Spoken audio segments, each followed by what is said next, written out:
a aussi des cas qui se passent au niveau de la frontière du Burundi avec la République démocratique du Congo.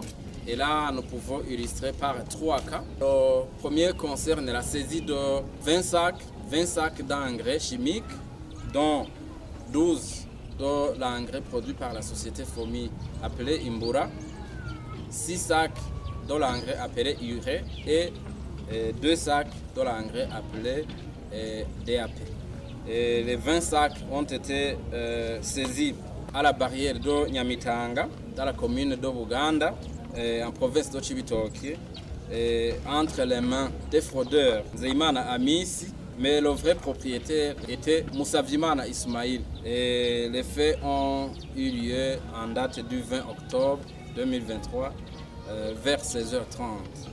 Le deuxième cas à la frontière avec la RDC, c'est le cas qui s'est produit le 21 octobre 2023 vers 19h à la colline Gaharawe, en zone de Gatumba, commune Mutimbuzi, en province de Bujumbura, où 9 sacs d'engrais chimiques ont été saisis entre les mains d'On Hibashigwa Augustin de 50. Et le dernier cas qui s'est produit sur cette frontière avec la République démocratique du Congo concerne cette fois-ci non pas l'engrais chimique, mais un autre produit très recherché en cette saison culturelle qui est la semence du maïs. Et donc, pour ce cas, ce sont 500 kg de maïs, de semences de maïs qui ont été saisis entre les mains, non pas d'un ressortissant burundais mais congolais, du nord de Mukoko, Lulunga. Et la semence a été saisie au niveau de l'agence de transport international appelée Bora. C'était au marché de Buyenzi, appelé communément Buyenzi City Market, le 19 octobre 2023 vers 14h.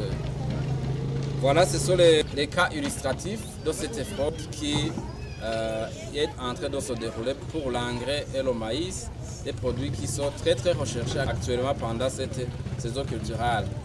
Et d'après ces cas, alors, nous voudrions porter à la connaissance du public deux messages.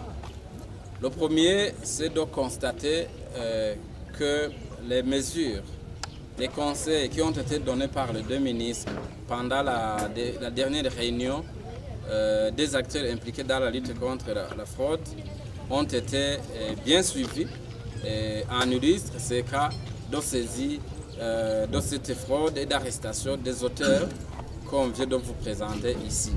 Nous demandons à tous ces acteurs de rester vigilants et de redoubler d'efforts pour qu'il y ait zéro fraude au niveau de chaque frontière du Burundi. Et nous voudrions rappeler à la population en général et aux services techniques spécialisés dans cette lutte en particulier que ce combat, il s'agit d'un combat commun de tout le peuple burundais.